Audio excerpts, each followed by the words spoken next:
योग वशिष्ठ एक हिंदू आध्यात्मिक ग्रंथ है जो पवित्र ग्रंथ रामायण के लेखक महर्षि वाल्मीकि ने लिखा है। कुछ विद्वानों का मानना है कि यह मानव मन में उठने वाले सभी सवालों के जवाब यह ग्रंथ दे सकता है। जो भी मानव के मन के अंदर सवाल चल रहे हैं, इनका जवाब इस ग्रंथ के पास है और मोक्ष पाने में इंसान की मदद कर सकता है। जिसका सवाल आप और हम ढूंढते रहते हैं कि मोक्ष पाने का साधन क्या है, तो हम इस ग्रंथ को पढ़कर ये प्राप्त किया जा सकता है। इसमें वशिष्ठ ऋषि के द्वारा प्रभु श्री राम को दिए गए प्रवचनों का वर्णन है, जिसमें श्री राम जी वशिष्ठ जी से प्रश्न करते हैं और वो उनका उत्तर देते हैं। तो आप भी सोच सकते हैं कि ये किस स्तर की वार्तालाप होगी। वाल्मीकि रामायण से लगभग 4000 अधिक श्लोक होने के कारण इसका नाम महारामायण भी पड़ा है, अर्थात इसको महारामायण कहा जाता है। इसमें श्री राम जी की जीवनी न होकर महर्षि वशिष्ठ द्वारा दिए गए आध्यात्मिक उपदेश हैं।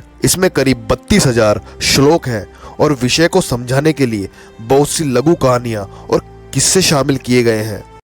मन की चंचलता ही जीवन में हर पल कुछ नया पाने की ऐसी इच्छा उत्पन्न करती रहती है, जिसका हमारे जीवन के लक्ष्यों से कोई महत्वपूर्ण संबंध नहीं होता है।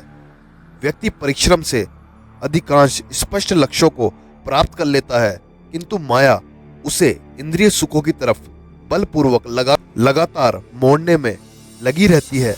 मजबूत से मजबूत व्यक्ति भी इसके वेग को रोकने में असफल हो जाता है। जो जहां फिसला बस वही फंसा रहता है। एक बार फंसा तो तृष्णा ऐसा फंदा मारती है कि बेचारा बाहर निकलने के लिए छटपटाता ही रहता है।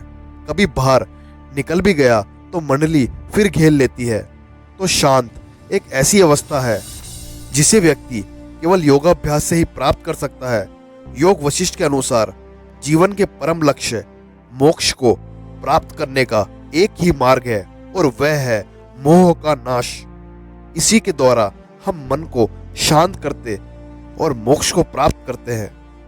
वशिष्ठ जी के अनुसार यह ब्रह्मांड, इसकी असंख्य वस्तुएं, समय और स्थान की अवधारणाएं और इसके विविध नियम केवल हमारे मन की रचना है।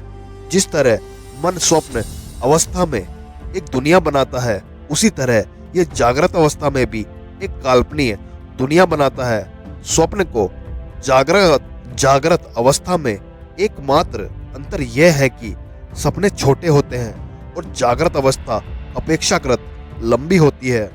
समय और स्थान केवल मन के विचार हैं।